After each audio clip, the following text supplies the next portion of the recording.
ഇവരോട് ഉയർന്ന തലത്തിലുള്ള മനുഷ്യരുടെ ഭാവം എന്തായിരിക്കണം?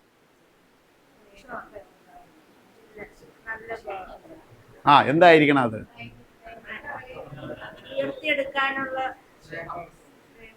കരുണ. മനസ്സിലായില്ലേ? കരുണയുണ്ടാവണം. കരുണ. ഇവരോട് നമ്മൾക്ക് വേണ്ടത് കരുണയായിരിക്കണം. അതാണ് യേശുദേവൻ പഠിപ്പിച്ച പാഠം. യേശുദേവനെ പിടിച്ച് കൈയും കാലും കെട്ടി കുരിശെ തറച്ചിട്ടിരുന്നപ്പോൾ യേശുദേവൻ എന്താ പറഞ്ഞേ? എൻ്റെ കർത്താവേ, ഇവർ ചെയ്യുന്നത് എന്താണെന്ന് ഇവരറിയുന്നില്ല, അവരോട് പൊറുക്കണമേ എന്ന് പറഞ്ഞ ഭാവം തരാൻ ഒരു ഡിവൈൻ ഹ്യൂമൻ ബീയിങ്ങിന് മാത്രമേ പറ്റൂ. അതാണ് യേശുദേവൻ ദൈവമാകാൻ കാരണം. മനസ്സിലായില്ലേ? ദൈവമാണെന്ന് സമർത്ഥിച്ചത് കുരിശിൽ തറച്ചപ്പോൾ, തീർത്ത് തെളിവാക്കിയത്. അതുകൊണ്ടാണ് ഇന്നും കോടിക്കണക്കിന് മനുഷ്യര് യേശുദേവനെ ആരാധിക്കാൻ കാരണം ഈ ഒരു ഒറ്റ കാരണമാണ്. ഒറ്റ കാരണം. അതായത് കുരിശിൽ തറച്ചവനോട് പറഞ്ഞ്, അവൻ തറക്കുമ്പോൾ എന്താ പറഞ്ഞ? ഇവനറിയില്ല എന്താ ചെയ്യണമെന്ന്. അറിയുന്നില്ല. അറിയാത്തവനോട് എന്താ ചെയ്യണ്ടേ? കരുണ.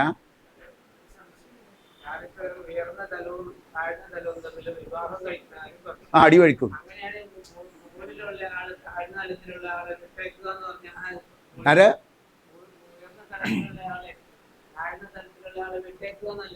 അല്ല, വിട്ടേക്കുക എന്ന് പറഞ്ഞാൽ നിങ്ങളുടെ ജോലിയിൽ തടസ്സം. നിങ്ങൾ സമയം വേസ്റ്റ് ആക്കണ്ട, നിങ്ങൾക്ക് വേറെ പണിയുണ്ട് ഇവിടെ. മനസ്സിലായില്ലേ? അവരോട് കരുണയുടെ ഭാവത്തിൽ പെരുമാറി.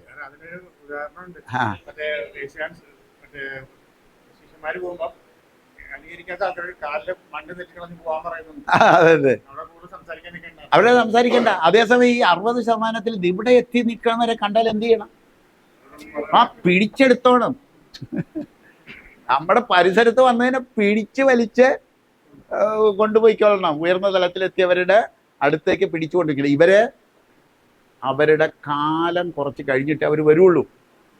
അതിനായിട്ട് നമ്മൾ സമയം വേസ്റ്റ് ആക്കരുതെന്നാ പറഞ്ഞത്. ഇതാണ് ഇത് ആരാ ഇത് പ്രചരിപ്പിക്കണമെന്നാ പറഞ്ഞത്? കണ്ണി ചേർക്കുക. ഈ 20% പേര് കണ്ണി ചേർന്നാൽ നമ്മൾ ഈ ഇവിടുത്തെ ഭൂമിയിലെ സകല പ്രശ്നവും തീരും. കാരണം അവരുടെ ചിന്താധാര, വേവ് ലെന്ത് ഒന്നായിരിക്കും. അതുകൊണ്ടാണ് അവർ തമ്മിലാണ് കല്യാണം കഴിക്കണമെങ്കിൽ പ്രശ്നം അവിടെ സ്മൂത്തായിട്ട് പോകും. ഇപ്പം അതിന് നമ്മളെന്താ ചെയ്യേണ്ടത്? അതിനാണ് മാട്രിമോണി. മനസ്സിലായില്ലേ? ഡിവൈൻ മാട്രിമോണി തുടങ്ങിയിരിക്കുന്നത് അതിനാണ്. ഈ ഡിവൈൻ മാട്രിമോണി ഇതെല്ലാം പ്രചരിപ്പിക്കുന്നത് ആരാണെന്നാ ചോദിച്ചത്? അഭിലാഷാണ്. മനസ്സിലായില്ലേ? ഏത് ക്രൈറ്റീരിയ നമ്മൾ കണ്ടുപിടിക്കാനല്ലേ പോണേ? ക്രൈറ്റീരിയ കണ്ടുപിടിക്കാനുള്ള വഴികളാണ് നോക്കണേ. നമുക്കറിയില്ല. ഇപ്പോൾ പ്രകൃതി എന്തായാലും ഒരു അടയാളം ഇട്ടിട്ടുണ്ട്. ഒരടയാളം ഓരോ മനുഷ്യർ ഏത് തലത്തിലുള്ളതാണെന്ന് അത് വരച്ച് വെച്ചിട്ടുണ്ട്. ഇവരുടെ തന്നെ പേരിട്ടുണ്ട്. ഇന്ന് ഉദ്ഘാടനമുണ്ട് ഇവിടെ. ഇവരുടെ തന്നെ പേരിട്ടിട്ടുണ്ട്. അതിന്ന് ഉദ്ഘാടനം ചെയ്യും. അതിന് ഒരു പേരിട്ടിട്ടുണ്ട്. അതായത് ഒരു ചേംബറാണില്ലേ? ചേംബറാണ്. അതൊരു പാത്രമാണ് അല്ലേ? ഒരു പാത്രം. എന്നാൽ അതിനൊരു പേര് കൊടുത്തേ. അതൊരു പാത്രമാണ്. അതിന് പേരിടാൻ കൂടി പഠിക്കണം. ഓരോന്നിനും ഓരോ പേര്. ഇപ്പം നിങ്ങളുടേതിന് ആദ്യത്തെ തന്നെ ആയിരുന്നു തീർത്ഥം എന്ന് പേരിട്ടു. മനസ്സിലായി? തീർത്ഥം എന്നാ പേരിട്ട്. എന്താ സാധനം? അത്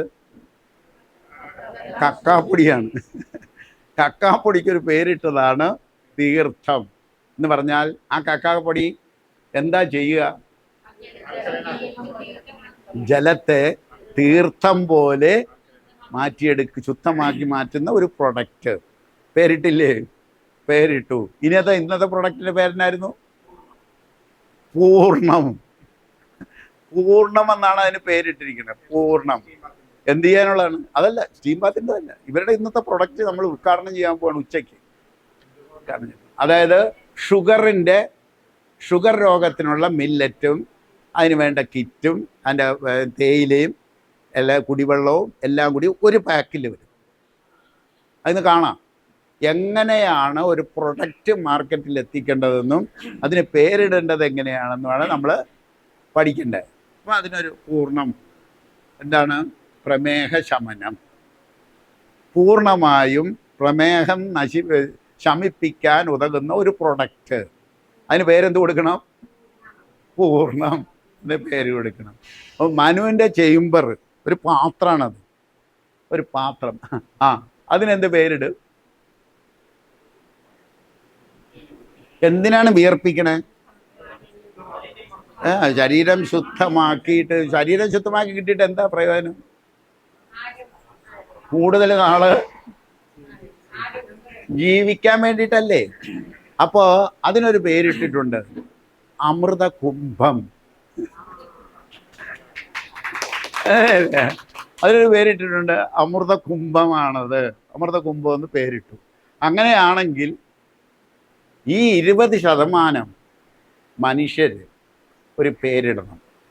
അതായത് നമ്മുടെ കലികാലം അവസാനിച്ചിരിക്കുന്നു എന്ന് ഒരു ഡിക്ലറേഷൻ നടന്നു. ഇപ്പം എന്താ മനുഷ്യൻ രക്ഷപ്പെടണം എങ്ങനെയാണെന്ന് അറിയാം? കലികാലം അല്ലേ, ഇതൊക്കെ നടക്കുമെന്നും പറഞ്ഞിട്ട് സമാധാനിച്ചുകൊണ്ടിരിക്കുക. അതുകൊണ്ട് അതിനൊരു ബ്രേക്ക്. എന്താ നമ്മൾ ഡിക്ലെയർ ചെയ്യാൻ പോണേ? 20% മനുഷ്യർ കലികാലം അവസാനിച്ചിരിക്കുന്നു. ഇനി കലികാലവും പറഞ്ഞാൽ ആരും വെറുതെ ഇരിക്കണ്ട. കലികാലത്തിൻ്റെ കുഴപ്പം കൊണ്ടാണ് അവൻ്റെ കുഴപ്പം എന്നാണ് അവനീ പറയണേ. അവൻ്റെ കയ്യിലിരിപ്പ് കൊണ്ടാണ് അവൻ്റെ കുഴപ്പം. അത് മനസ്സിലായിട്ട് കലികാലം അവസാനിച്ചിരിക്കുന്നു. അതായത് കലിയുഗം അവസാനിച്ചു. പിന്നെന്താ വരണ്ടേ? ഒരു പുതുയുഗം. ഇപ്പം നമ്മൾ പഠിക്കണ കൃഷി എന്താണ്? ഒരു പുതുയുഗ കൃഷിയാണ്. നമ്മൾ പഠിക്കുന്നത് ഒരു പുതുയുഗ കൃഷിയാണെന്നല്ലേ പഠിച്ചേ? കൃഷിയുടെ ആദ്യ യുഗം കാട്ടിലായിരുന്നു. കൃഷിയുടെ രണ്ടാം യുഗം നദീതടങ്ങളിൽ വന്നു. 10,000 വർഷം അത് ജൈവ കൃഷിയായിരുന്നു.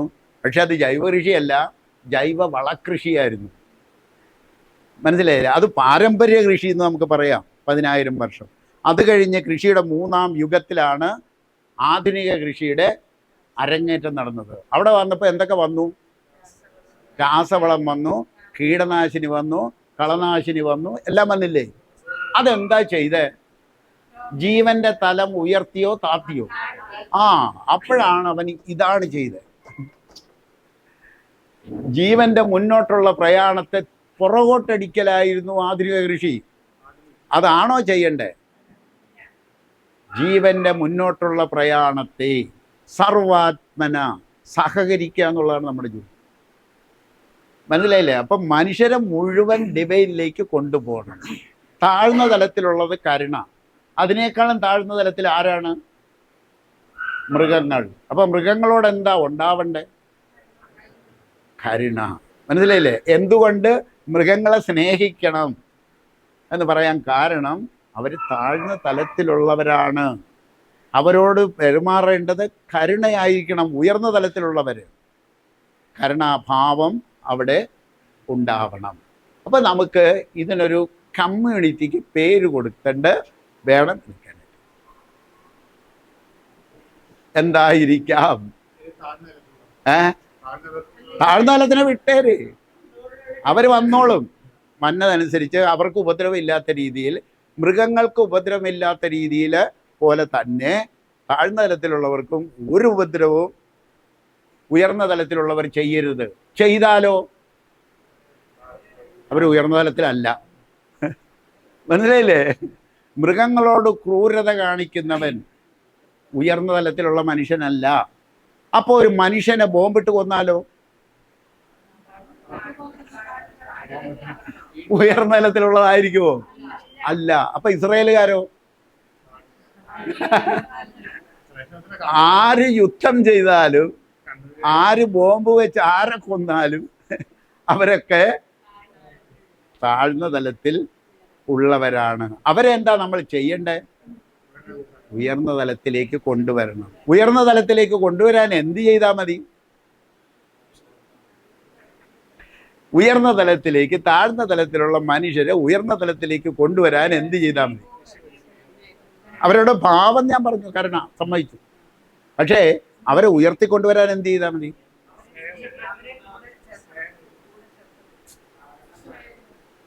ഫിസിക്കലി അവരെ ചേർക്കണം, ഫിസിക്കലി അവരെ കൊണ്ടുവരണം എന്ത് ചെയ്താൽ മതി? അന്നം കറക്റ്റ് ചെയ്താൽ പോരെ, അന്നങ്ങൾ 5 കറക്റ്റ് ചെയ്താൽ പോരെ. നിസ്സാരമല്ലേ, നിസ്സാരമല്ലേ? അന്നങ്ങൾ 5 കറക്റ്റ് ചെയ്താൽ അവൻ എവിടെ എത്തും? ഉയർന്ന തലത്തിലെത്തില്ലേ? അന്നമയ കോശമാണ് മനോമയ കോശം അല്ലേ? മനോമയ കോശമല്ലേ വിജ്ഞാനമയ കോശം?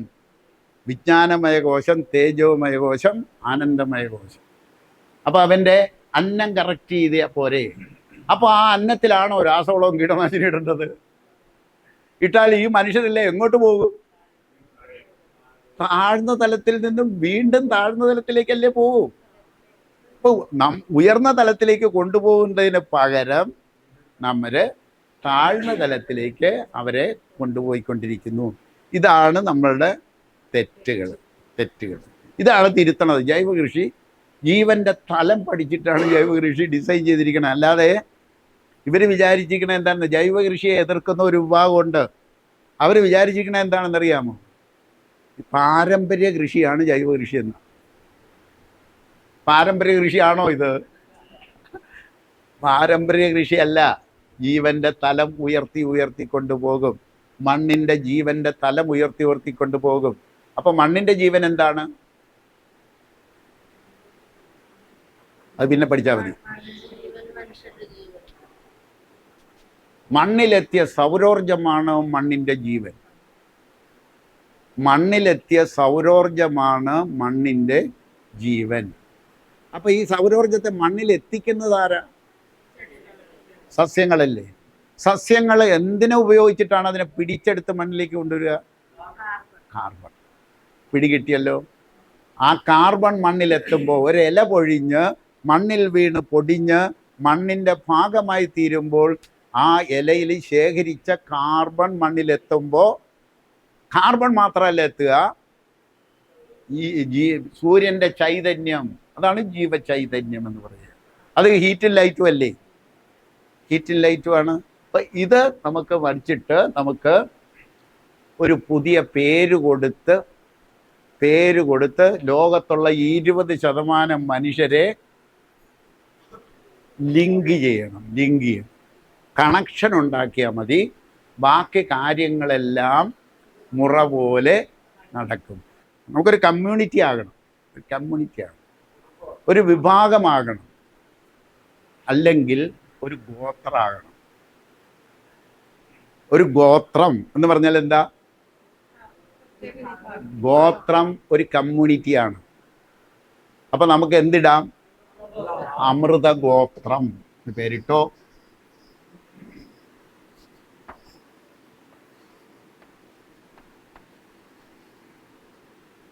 മനുഷ്യര് ആദ്യം സോഷ്യൽ സെറ്റപ്പ് ഉണ്ടാക്കിയത് ഗോത്രത്തിലൂടെയാണ്. ഗോത്ര സമൂഹം. വിവിധ തരത്തിലുള്ള ഗോത്രങ്ങൾ വന്നിട്ട് അവർ തമ്മിൽ അടിച്ചടിച്ച് രാജാവായി, രാജാവ് തമ്മിൽ അടിച്ചടിച്ച് അവസാനം ഗവൺമെൻറ്റായി, ഗവൺമെൻറ്റും തമ്മിൽ രാജ്യങ്ങൾ തമ്മിൽ അടിച്ചടിച്ചിരിക്കുന്നു. അവരെ നേരായ പാതയിൽ എത്തിക്കാൻ ഒരു കമ്മ്യൂണിറ്റി രൂപം കൊടുക്കണം. ആ കമ്മ്യൂണിറ്റിക്ക് അമൃത, മറ്റുള്ള ഗോത്രങ്ങൾ, നാളിതുവരെ ഉണ്ടായ ഗോത്രങ്ങൾ മുഴുവൻ തമ്മിലടിച്ച് മരിക്കലായിരുന്നു. ഇത് തമ്മിലടിക്കാനല്ല, ഒരുമിച്ച് നിൽക്കാൻ. ആര്?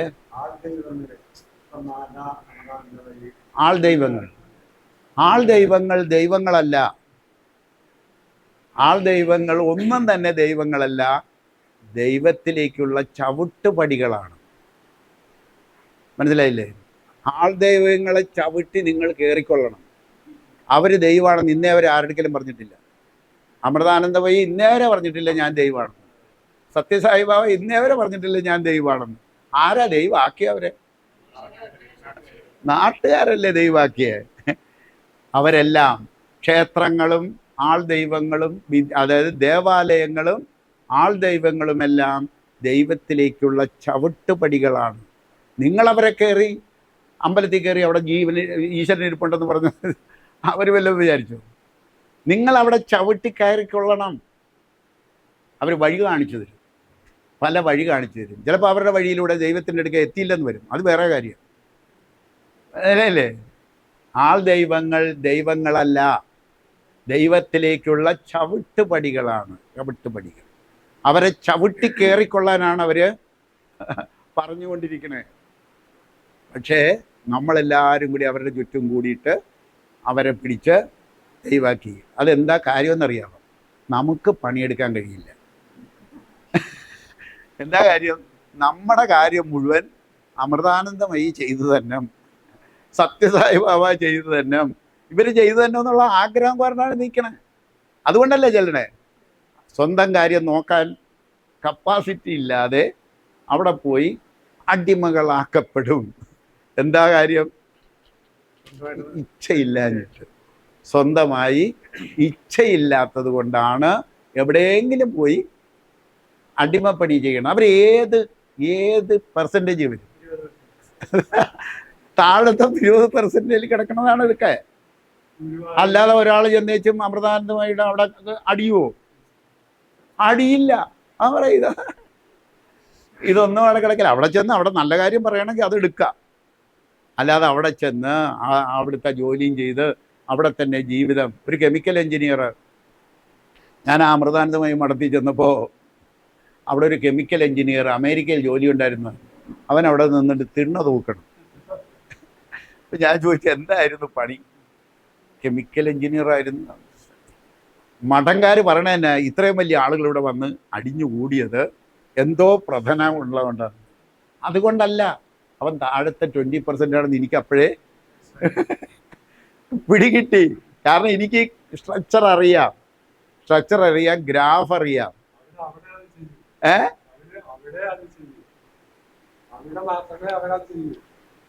അവൻ്റെ വീട്ടിൽ അവൻ തിണ്ണ തൂക്കില്ല, മനസ്സിലായില്ലേ? വീടിൻ്റെ മിറ്റം തൂക്കില്ല, പക്ഷെ അവിടെ പോയി തൂക്കും. കാരണം എന്താണ്?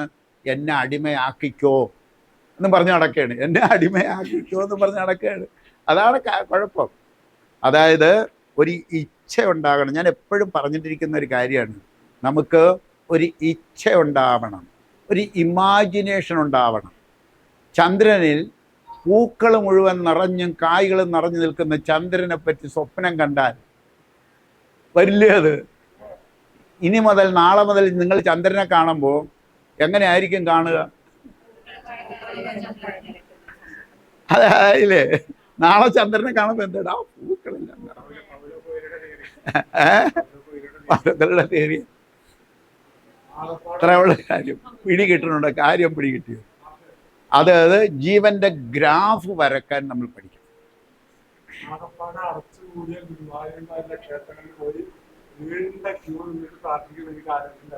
ആ, അതായത് ദേവാലയങ്ങളിൽ പോയി ചോദിച്ചു വാങ്ങേണ്ട വരമുണ്ട്. എന്താണെന്ന് പഠിച്ചതല്ലേ? ആ, ഇഷ്ടദൈവത്തിന് ഗുരുവായൂരപ്പൻ്റെ സ്നേഹം മേടിച്ചോണ്ട് പോരും. അല്ലാതെ നമ്മുടെ ജോലി കൂടി ഗുരുവായൂരപ്പനെ ഏൽപ്പിക്കാൻ ചെല്ലണ്ട അങ്ങോട്ട്. അവർക്ക് ആ പണിയില്ല. നമ്മളുടെ ആവശ്യം എന്താ? നമുക്ക് പണിയെടുക്കാൻ കഴിയില്ല, എൻ്റെ രോഗം മാറ്റി തരണേ. ഞാൻ സ്റ്റീം ബാത്ത് എടുക്കില്ല, ഞാൻ എൻ്റെ തോന്നിയ ഇറച്ചിയും മുട്ടയൊക്കെ കഴിക്കും, എന്നിട്ട് എൻ്റെ രോഗം മാറ്റി തരുന്ന ജോലിയാണ് ഗുരുവായൂരപ്പൻ്റെ എന്നാണ് പറയണേ. ആ, അവർക്കറിയാം ഇപ്പം വന്നിരിക്കുന്നത് ഏത് തലത്തിലുള്ളതാണ്. ഗുരുവായൂരപ്പനറിയാം. വന്ന് ചെന്ന് കമന്ന് വീഴുമ്പോഴേ ഗുരുവായൂരപ്പൻ എന്തറിയാം? ആ, ഇവൻ താഴ്ന്ന തലത്തിൽപ്പെട്ടതാണ്, ഇവന് ചെറിയ ഒരു അടി കൂടി കൊടുക്കണം, ശരിയാകണമെന്നുണ്ടെങ്കിൽ ഒരു അടി കൂടി കിട്ടിയാലേ പഠിക്കുമെന്ന് മനസ്സിലാക്കുള്ളൂ. ദൈവങ്ങളൊന്നും നമുക്ക് വേണ്ടി ഒരു പണിയും ചെയ്യില്ല. അതിനല്ല അവർ എല്ലാ പണിയും കൂടി നമ്മളെ ഏൽപ്പിച്ച് തന്ന് സ്വാതന്ത്ര്യം തന്നിരിക്കുന്ന ജീവിയാണിത്. ദൈവമായിട്ട് തന്നെ അവതരിപ്പിച്ചതാണ്. തോന്നിയാസം കാണിച്ച്, തോന്നിയ ഭക്ഷണവും കഴിച്ച്, തോന്നിയ വിദ്യാഭ്യാസവും കൊടുത്ത് നാട്ടുകാരെ വഷളാക്കിയതിന് ദൈവങ്ങൾ ഉത്തരവാദികളല്ല. ഒരു ദൈവവും ഉത്തരവാദികളല്ല, ആൾ ദൈവങ്ങളും ഉത്തരവാദിയല്ല. പിന്നെ ഈ ആൾ ദൈവങ്ങൾക്കൊരു കുഴപ്പമുണ്ട്. ഞാനും മനുവും കൂടി ഈ അമൃതാനന്ദമയി മഠത്തിൽ പോയി അമ്മയെ കണ്ട്, അമ്മയുടെ ഒരിക്കൽ ഒരു പ്രപ്പോസൽ വയ്ക്കാനാണ് പോയത്. അതായത് ഒരു ഓർഗാനിക് യൂണിവേഴ്സിറ്റി അമ്മ തുടങ്ങണം. ഇവിടെ കെമിക്കൽ യൂണിവേഴ്സിറ്റി ചെയ്ത് ജീവൻ്റെ തലം ലോകം മുഴുവനുള്ള യൂണിവേഴ്സിറ്റികൾ താഴ്ത്തിക്കൊണ്ടിരിക്കുകയാണ് അല്ലേ? രാസവളവും കീടനാശിനിയും അടിച്ച് ജീവൻ്റെ തലം താഴ്ത്താൻ വേണ്ടി കഷ്ടപ്പെടുന്ന യൂണിവേഴ്സിറ്റികളാണ് ലോകം മുഴുവൻ. അതുകൊണ്ട് ഇവർ ആത്മീയ പാതയല്ലേ, ചിലപ്പോൾ ഇവർ ചെയ്തേക്കും എന്നുള്ള ഉദ്ദേശത്തിൽ പോയി ഞങ്ങൾ സബ്മിറ്റ് ചെയ്തു. ഇത് നമുക്ക് നേരെ എതിര് കൊണ്ടുപോകണം. ഒരു ഓർഗാനിക് യൂണിവേഴ്സിറ്റി അമ്മ തുടങ്ങണം. എൻ്റെ പറഞ്ഞു തന്നെയാണെന്നറിയോ, അതിനെന്താ മകനെ, ഇവിടെ എയർപോർട്ടിനടുത്ത് ഒരു 400 ഏക്കർ കിടപ്പുണ്ട്, നമുക്കവിടെ ഒരു ഓർഗാനിക് യൂണിവേഴ്സിറ്റി തുടങ്ങിക്കളയാം എന്ന് പറഞ്ഞു കഴിഞ്ഞപ്പോൾ എൻ്റെ ഉള്ളിൽ എന്തായിരിക്കും, ഭയങ്കര സന്തോഷമല്ലേ. എന്നിട്ട് ഒരു സന്യാസിയെ വിളിച്ചിട്ട് എന്നെ ഏൽപ്പിച്ചു. ഇങ്ങനെയാണ് ഇത് നടപ്പിലാക്കേണ്ട ആൾ, നിങ്ങൾ പോയി ഒരു ഡിസ്കഷൻ കഴിഞ്ഞിട്ട് ഇങ്ങനെ നിങ്ങളുടെ വീട്ടിൽ വരും, വീട്ടിൽ വന്നിട്ട് ഫൈനൽ തീരുമാനം എടുക്കാം, ഒരു ടീം വരും, ഫൈനൽ തീരുമാനം എടുക്കാമെന്ന് പറഞ്ഞു വിട്ടു. ഈ സന്യാസിയായിട്ട് ഞാനൊരു 2.5-3 മണിക്കൂർ നേരം സംസാരിച്ചപ്പോൾ എനിക്ക് മനസ്സിലായി ഈ സന്യാസി ഏത് ഈ സന്യാസി താഴത്തെ 20 ഉള്ളതാണ്, ഇത് കാര്യം നടക്കില്ല എന്ന് മനസ്സിലായി. അയാൾ ഇന്നേ വരെ വീട്ടിലേക്ക് വന്നിട്ടില്ല. പക്ഷേ അവനൊരു കാര്യം ചെയ്തു, ആ സന്യാസി ഒരു കാര്യം ചെയ്തു. അതായത് കെമിക്കൽ യൂണിവേഴ്സിറ്റി എട്ടിമടയിൽ തുടങ്ങി.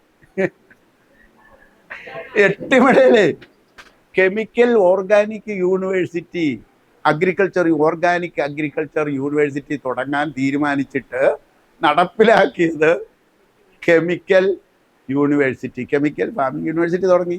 ഞാനും മനുവും കൂടി എന്നിട്ടും പോയി നിങ്ങളുടെ കാല് പിടിക്കാൻ, ഇതിങ്ങളുടെ കാല് പിടിക്കാൻ വേണ്ടിയിട്ട് വീണ്ടും പോയി. ഞങ്ങൾ എട്ടിമടയിൽ പോയി ഭയങ്കര സ്വീകരണമാണ് കേട്ടോ, താമസിക്കാനുള്ള മുറി, ഭക്ഷണം എല്ലാം ശരി തന്ന് അവിടെ നിന്ന് കഴിഞ്ഞിട്ട് അതിൻ്റെ ഡയറക്ടർ വന്നു, ഈ യൂണിവേഴ്സിറ്റിയുടെ VC വന്ന് ഞങ്ങളുടെ മുറിയിൽ വന്നിട്ട് ഡിസ്കഷൻ ചെയ്തു. അത് നമുക്ക് ഇതല്ലേ പറ്റൂ, താത്തിയല്ലേ പറ്റുള്ളൂ എന്നാണ് അവരുടെ വാദം മുഴുവൻ. ഇത് താത്തിയല്ലേ പറ്റുള്ളൂ, രാസവളം ഇല്ലാതെ ഈ ഭൂമിയിലുള്ള മനുഷ്യരെ മുഴുവൻ തീറ്റിപ്പോറ്റാൻ പറ്റുമോ എന്നൊക്കെ ചോദിച്ചപ്പോഴത്തേക്ക് ഞങ്ങൾക്ക് മനസ്സിലായി ഈ VC ഏത് ഗണത്തിലുള്ളതാണ്. VCയും ഈ താഴത്തെ 20 ഗണത്തിലാണ്. എന്നാൽ അവിടെ ഒരു സന്യാസി ഉണ്ട്, അയാൾക്ക് കാര്യം പിടികിട്ടി. കുറേ സംസാരിച്ചു കഴിഞ്ഞപ്പോൾ അയാൾക്ക് കാര്യം പിടികിട്ടി. അതേ പറഞ്ഞേ, ഇങ്ങനെ സമ്മതിക്കുമെന്ന് അറിഞ്ഞില്ല, അവർ നിസ്സഹായരാണ്, ഇതിന് കാശ് മുടക്കിയ വേറെ ആൾക്കാരാണ്. അതുകൊണ്ട് അന്നേ ഒരു തീരുമാനം എടുത്തതാണ്, ഇനി ഒരുത്തൻ്റെയും പിന്നാലെ പോകലെന്ന് പറഞ്ഞിട്ട് ഈ 20% കമ്മ്യൂണിറ്റി അത് സാധ്യമാക്കണം. സാധ്യമാണ്. 20% കമ്മ്യൂണിറ്റിക്ക് organic farming university, organic agriculture university ഉണ്ടാക്കാൻ എന്താ പാട്? ഈ 20%-ത്തിലുണ്ട് അതിന് കപ്പാസിറ്റി ഉള്ളവർ, ഫിനാൻഷ്യൽ കപ്പാസിറ്റി ഉള്ളവരുണ്ട്. പക്ഷേ അവരെ കണ്ണു ചേർത്ത് വേഗം കൊണ്ടുവന്നില്ലെങ്കിൽ ആരാ ഉത്തരവാദി? അഭിലാഷാണ് അതിൻ്റെ ഉത്തരവാദി. ഇവരെ കണ്ടുപിടിച്ച് ഇവരെ കൊണ്ടുവന്ന് ചേർത്ത് തരണം. അതിലേതെങ്കിലും ഒരു കമ്മ്യൂണിറ്റിയിൽ നമുക്ക് ഒരു ആനന്ദ യൂണിവേഴ്സിറ്റി, അതായത് ഒരു ഹാപ്പിനെസ് യൂണിവേഴ്സിറ്റിയും ഒരു ഓർഗാനിക് യൂണിവേഴ്സിറ്റി അതിൻ്റെ കീഴിൽ വരേണ്ടതാണ്. ഹാപ്പിനെസ് യൂണിവേഴ്സിറ്റിയിലെ കീഴിൽ മറ്റൊരു യൂണിവേഴ്സിറ്റിയാണ് ഓർഗാനിക് ഫാമിംഗ് യൂണിവേഴ്സിറ്റി. അത് പതുക്കെ തുടങ്ങി വരാം. പിടികിട്ടിയല്ലോ. ഇപ്പം ഇനി അടങ്ങിയിരിക്കരുത്, കാരണം ഉത്തരവാദിത്തങ്ങൾ കൂടിക്കൂടി വരികയാണ്. പണിയെടുത്തു കൊള്ളണം. ഇത്രയും പോരെ, ഇത് പിടികിട്ടിയല്ലോ. എന്താണ് രാസവളവും കീടനാശിനിയും കളനാശിനിയും പ്രകൃതിയാണ് എന്ന് പറയാൻ കാരണം? മനസ്സിലായില്ലേ? ആറ്റം ബോംബും ഹൈഡ്രജൻ ബോംബും പ്രകൃതിയാണെന്നല്ലേ പഠിച്ചേ? പക്ഷേ അവർ ചെയ്യുന്ന ജോലി എന്താ? അവർ പ്രകൃതി അല്ലാതാവുന്നില്ല, പക്ഷേ അവർ ചെയ്തത് ജീവൻ്റെ തലത്തെ പുറകോട്ടടിച്ചു എന്നുള്ളതാണ് അവരുടെ ജോലി. അതുകൊണ്ടാണ് അത് ഒഴിവാക്കേണ്ടത്. അല്ലാതെ അത് പ്രകൃതി അല്ലാഞ്ഞിട്ടല്ല. ക്ലിയർ ആയല്ലോ? ഇട്ട് കഴിഞ്ഞില്ല, പറയാനല്ല പറഞ്ഞ. നിങ്ങൾ പറഞ്ഞായിട്ടില്ല, ഞാൻ എൻ്റെ പൊട്ടന് ഒരു സാധനം ഇടും. മനുഷ്യന് മനസ്സിലാകണത് വേണം. എനിക്ക് എൻ്റെ പേര്, ഞാൻ ആദ്യത്തെ പുസ്തകം എഴുതി, എന്നതായിരുന്നത്? അല്ലല്ല, എൻ്റെ ആദ്യത്തെ പുസ്തകം ജൈവ കൃഷിയുടെ ഉർവരതയുടെ സംഗീതം. ഞാൻ ഇട്ടതല്ല പേര്. അപ്പൊ ഉർവരതയുടെ അത് ഈ ഡിസ്കഷൻ കഴിഞ്ഞ് കോഴിക്കോട് പോയി താമസിച്ച് ഒരു 3 ദിവസം താമസിച്ച് പുസ്തകമെല്ലാം ഡിസൈൻ ചെയ്ത് ഞാൻ വീട്ടിലേക്ക് പോരുകയാണ്. വീട്ടിലേക്ക് പോകുമ്പോൾ ട്രെയിനിലിരിക്കുമ്പോഴാണ് എനിക്ക് കൃഷ്ണകുമാറിൻ്റെ വിളി. കൃഷ്ണകുമാറും ഭാര്യയും കൂടിയാണ് എൻ്റെ അടുക്ക് കൂട്ടത്തിലിരുന്നിട്ടാണ് ഞങ്ങൾ പുസ്തകം സെറ്റ് ചെയ്യണത്. കൃഷ്ണകുമാർ പറഞ്ഞ് പുസ്തകത്തിന് ഞാൻ പേരിട്ടു. ഞാൻ ചോദിച്ചു എന്താ പേര്? ഉർവരതയുടെ സംഗീതം. ഞാൻ ചോദിച്ചു അതെന്നതാണ്? അതെന്നാ? എനിക്കറിയാൻ പറഞ്ഞ അതെന്നതാണെന്ന്. പുള്ളി സെൻ യോഗയുടെ ആളാണ്, സെൻ യോഗയുടെ മെയിൻ ആളാണ്. പുള്ളി പറഞ്ഞ് ആ പേര് മാറ്റാൻ ഞാൻ സമ്മതിക്കില്ല, ആ പുസ്തകത്തിന് ഈ പേര് തന്നെ ഇടും, ഉർവരതയുടെ സംഗീതം. ഞാൻ പറഞ്ഞു മനുഷ്യന് മനസ്സിലാവണ്ടേ. ഉർവരത എന്ന് പറഞ്ഞാൽ ഊഷരമായ ഭൂമിക്കിന്റെ എതിര്, അതായത് ഫലഭൂയിഷ്ടമായതെന്നാണ് അർത്ഥം ഉർവര. ഇല്ല, ഞാൻ അവസാനം ഒരു സമാധാനിപ്പിക്കണമല്ലോ. ഞാൻ പറഞ്ഞു അത് സമ്മതിച്ചു, ആ പേരിട്ടു. ബ്രാക്കറ്റിൽ ജൈവ കൃഷി എന്ന് കൂടി ഇടണം. അത് ഞാൻ സമ്മതിച്ചെന്ന് പറഞ്ഞു. അങ്ങനെയാണ് ആദ്യത്തെ പുസ്തകം ഇറങ്ങിയത്. അതേമാതിരി ഈ ഗോത്രം എന്ന് പറയുന്ന ഒരു സാധനം മനുഷ്യൻ്റെ ജീനിൽ കിടക്കുന്ന ഒന്നാണ്. ആ ഗോത്ര സംസ്കാരമാണ് പരിവർത്തനപ്പെടേണ്ടത്. അതുകൊണ്ടാണ് ഗോത്രം എന്നിട്ടത്. മനസ്സിലേ? നമ്മൾ ഇതുവരെ പരിവർത്തനപ്പെട്ടില്ല. ആ ഗോത്രം തന്നെയാണ് ഇന്ന്. ഇന്ത്യ ഒരു ഗോത്രം, ചൈന ഒരു ഗോത്രം, പാകിസ്ഥാൻ ഒരു ഗോത്രം, തമ്മിലടിക്കണ പഴയത് തന്നെ. ഉപകരണം മാത്രമേ ആയുധം മാത്രമേ മാറിയുള്ളൂ. പണ്ട് അമ്പും വില്ലും ഗതയായിരുന്നു, ഇപ്പം ആറ്റം ബോംബും ഇതായിരുന്നു മാത്രമേ ഉള്ളൂ. ഈ ഗോത്രങ്ങളാണ്, നിങ്ങൾ ഗോത്രങ്ങളായിരുന്നു എന്നും ഈ ഗോത്രം പരിവർത്തനപ്പെട്ട് ആരായിത്തീരണം? അമൃതഗോത്രമായിട്ട് തീരണം. എങ്ങനെയാണ് പരിവർത്തനം? പരിവർത്തനത്തിൻ്റെ ഒരു സിമ്പൽ വേണം നിങ്ങൾക്ക് കൊടുക്കാം. പക്ഷെ അത് കുഴപ്പമുണ്ടത്, അത് BJP ആയി പോകും. അതുകൊണ്ട് അതെടുക്കണ്ട. താമരയാണത്. താമര ചെളി, വെള്ളത്തിനടിയിലത്തെ ചെളി പരിവർത്തനപ്പെട്ടിട്ട് ഈ ഭൂമിയിലെ ഏറ്റവും സുഗന്ധവും സൗന്ദര്യമുള്ള ഒരു താമരപ്പൂവായി പരിവർത്തനപ്പെടലാണ് താമര. അതേമാതിരി തന്നെ അതിന് പറ്റിയ എന്തെങ്കിലും കണ്ടുപിടിച്ചോണം, എന്തെങ്കിലും എംബ്ലം. താമര ഇടണ്ട ഇനി, വേറെ ഏതെങ്കിലും. വെള്ളത്താമരയെ പറ്റില്ല, താമരയെ വേണ്ട, വേറെ ഏതെങ്കിലും ഒരു സാധനം അന്വേഷിച്ചാൽ കിട്ടും. എപ്പോ? എവിടെ അന്വേഷിക്കും? പ്രകൃതിയിൽ അന്വേഷിക്കാനോ? പ്രകൃതി ഇങ്ങനെ പ്രപഞ്ചം മുഴുവൻ നിറഞ്ഞു കിടക്കണം, എങ്ങനെ അന്വേഷിച്ച് കിട്ടുക? എവിടെ അന്വേഷിച്ചാൽ കിട്ടും? ബുദ്ധിയുടെ തലത്തിൽ അന്വേഷിക്കണമെങ്കിൽ എന്ത് ചെയ്യണം? സന്നിധാന ധ്യാനം ചെയ്യാനാണ് പറഞ്ഞത്. സന്നിധാന ധ്യാനം ചെയ്ത് കണ്ടുപിടിക്കുക. നമുക്കൊരു എംബ്ലം, അതിന് പറ്റിയ ചേർന്ന ഒരു എംബ്ലം കണ്ടുപിടിച്ച് പേരും അതിട്ട്, ആ ഗോത്രം തന്നെ ഇട്ടു. കാരണം ഗോത്രമാണ് പരിവർത്തനപ്പെടേണ്ടത്. ഗോത്രം എന്ന് പറഞ്ഞാൽ ഒരു കമ്മ്യൂണിറ്റിയാണ്. കമ്മ്യൂണിറ്റിയിലെ വളരെ പച്ചയായ ഒരു പേരാണ് ഗോത്രം. അപ്പോൾ ആ ഗോത്ര സമൂഹം നമ്മൾ പരിവർത്തനപ്പെട്ട് അമൃതഗോത്രമായി മാറണം എന്നുള്ള ഒരു കൺസെപ്റ്റ് എടുത്തുകൊണ്ട് പേരിട്ടുകൊള്ളുക. ഇപ്പം മതിയല്ലോ. ഇപ്പം എന്തൊക്കെ പഠിച്ചു? ജീവൻ്റെ എന്തൊക്കെ പഠിച്ചു? അല്ലല്ല, ജീവൻ എന്താണെന്ന് പഠിച്ചില്ലേ? പിന്നെന്തൊക്കെ? സ്ട്രക്ചർ പഠിച്ചു, സ്ഥലങ്ങൾ പഠിച്ചു, പിന്നെന്താ പഠിച്ചു? ഭാവങ്ങൾ പഠിച്ചു.